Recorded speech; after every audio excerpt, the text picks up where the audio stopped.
Hello everyone, my name is Ajay Meddi from Aeronautical Engineering. In this presentation, I am going to discuss about mechanical behavior and low cycle shear fatigue life of the pure nickel laser welded joints in optoelectronics packaging. Abstract. The aim of this study is to categorize the behavior of laser welded joint between pure nickel weld clip and cover base metal under various mechanical loadings, that is shear and fatigue in shear. A laser source with 1064 nm was used to weld a 101002 mm Ni 200 piece onto a cover substract by single weld spot. These samples were then subjected to shear test. While the shear fatigue cycle tests on the four welding spots that joined Ni 200 saddle shape weld clip on to the cover base metal. Results show that power density is a key parameter that determines the beam penetration depth and overlapping area. The pulse width has dominant effects on the weld width, while the charge voltage dominate the depth of penetration and thus increasing the observed power density. The maximum shear force required to break a joint is ranged between 90 to 95, 70 to 75 and less than 45 N when welded by 380, 360 and 340 voltage respectively. The shear strength is very much depends on the spot welding diameter and beam penetration depth. In general, higher pulse width increases the joint diameter and thus reduces the shear strength. The condition of dimples observed in the fracture surface after shear test provides important indication on the properties of the weld joints. The fatigue life for the weld formed by using the selected welding condition ranges from 1178 to 1813 cycles. The fatigue ratios obtained show that the stress below endurance limit has about 17% to 23% possibilities that fatigue failure will never occur for joints formed by using the range of welding conditions. The surface condition of the fracture surface after shear fatigue test provide direct indication on the crack propagation rate. Observations of all fracture surfaces by scanning electron microscope help in understanding the deformation and damage mechanics of nickel 200 laser weld joint at room temperature. Introduction. The use of laser spot welding as a joining method in optoelectronic packaging offers several advantages if compared to adhesive joints. Strong joining strength, short process time, localizing process and less contaminative challenging assembly step for a pump laser in 14 pin butterfly housing in the fiber to laser diode coupling and attachment due to very tight tolerance. Mechanical stability must be assured in order to maintain high coupling efficiency. Figure 1 shows the schematic diagram of the optical fiber affixing configuration in a pump laser. Two types of laser spot weld were used in this device. This study refers to weld spot that fix the weld clip on the substract. Laser welding is a high energy beam process and the energy density of the laser is achieved by the concentration of light waves. The key factor for procedure development is the selection of optimum independent and dependent process variable. The independent process variable include incident laser beam power, incident laser beam diameter, observability, shielding gas, depth of the focus and focal position, weld design, and gap size 2 to 7. The important dependent variable are the depth of penetration, microstructure, and mechanical properties of laser welded joints and fusion zone geometry. Incident beam power density determines the depth of penetration and joining rate for the process, not the total power of the source. Therefore, beam diameter and spatial distribution of the laser beam energy play an extremely important role because they determine the area of incidence, position of focus with respect to the subtract, and depth of focus of the beam also affect the power density and penetration depth. Nickel 200 is a commercially pure nickel used in corrosive environments and ductile at both high and low temperatures. Table 1 lists the chemical composition of nickel 200 and cover, while table 2 lists their important properties. Ni 200 is ferromagnetic and has relatively low electric resistivity. This alloy is preferred for application above 315 because of its better resistance to creep. It has a low annealed hardness and very work hardening rate that is desirable for cold forming operations. It is readily welded and will retain its property for at both sub-zero and elevated temperatures. These excellent fabricating characteristics make Na200 an alternative to those expensive superalloys as a saddle shape weld clip material which is favorable to all manufacturers.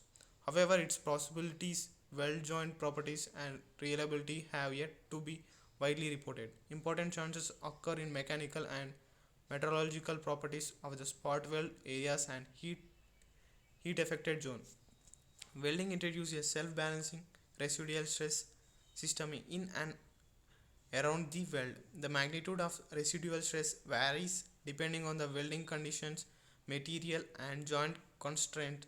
Tensile residual stresses are the most important in that they can reduce fatigue strength and fatigue life, whereas surface compressive residual stress may increase the fatigue life. Tensile residual stresses are combined with an applied stresses to change the effective mean stress and hence the fatigue propagation like life decreases. Experimental methodology. Process characteristics. The understanding the effects of charge voltage and pulse width to the fusion zone diameter and beam penetration depth is crucially in procedure development. Power density that was observed by a material depends on its corresponding density and heat capacity. Laser source with wavelength of 1064 nm is used in this study. Their corresponding spot diameters were determined for various lasing conditions as listed in table 3. Then the effects of various charge voltages and pulse widths were demonstrated while the beam penetration depth is estimated from the transverse view of cross-sectional spot welds. Shear test. A piece of Na200 nm was laser welded onto a cover substrate by using the conditions as listed in table 3. Single spot welded joint was shear tested by using Instron Mini 44 universal tester with a crosshead speed of 5 mm per minute on 5 samples for each run. The shear blade was placed approximately 30 above the surface of the sub amount. Structural analysis of the fracture surface was carried out by using Phillips Excel 40 FEG scanning electron microscopy. Shear fatigue. Weld clip on cover submount. Na200 weld clip was laser welded on the cover heat sink by using the welding conditions selected from the DOE listed in the table 4.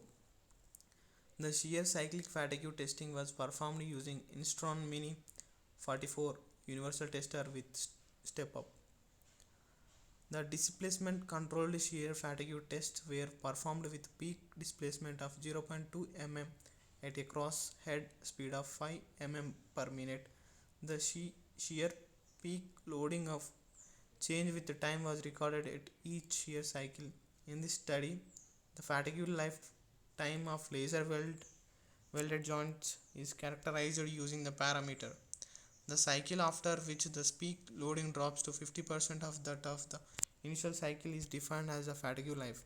That this test was performed at room temperature and about 60% relative humidity. Third one, results and discussion. Process characterization. Power density observed by the material is the exact parameters that affect the weld width and beam penetration. Demonstrates the effects of pulse width and change voltage to the density observed by Ni200. The power density is increased when charge voltage is increased at pulse width of 3 m per second. However, power density is decreased when the pulse width increases with change voltage fixed at 350 voltage. This means that the increment in the welding spot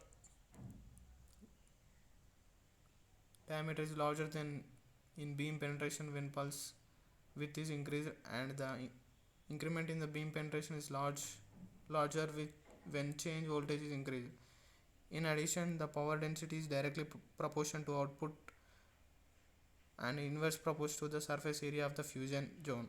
This observation is supported by the cross-sectional micrographs of the fusion zone as shown in figure 4 and measurements that were tabled in third.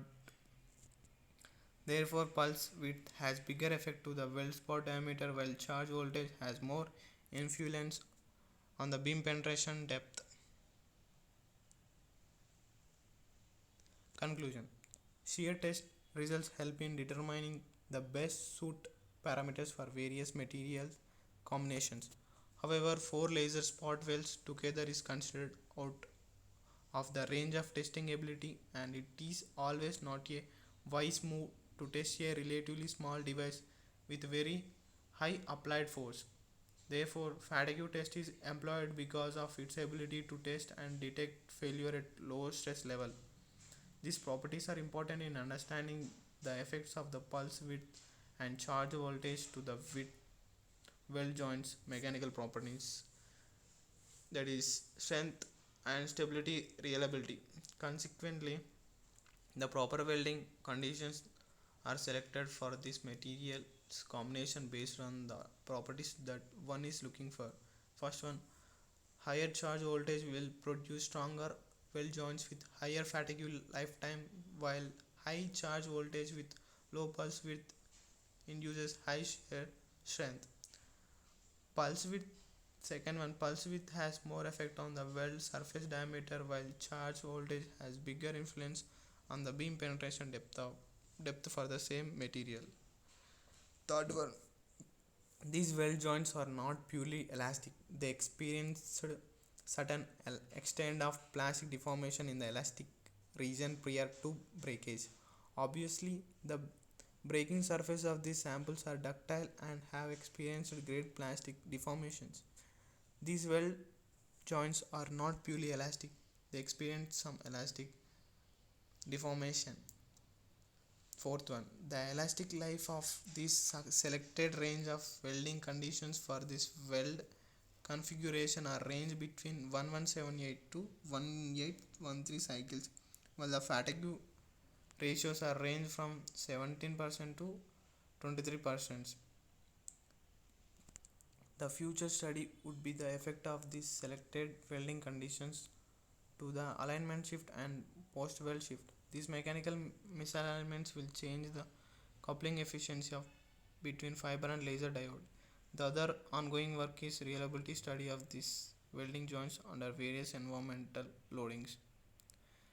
Thanks for watching.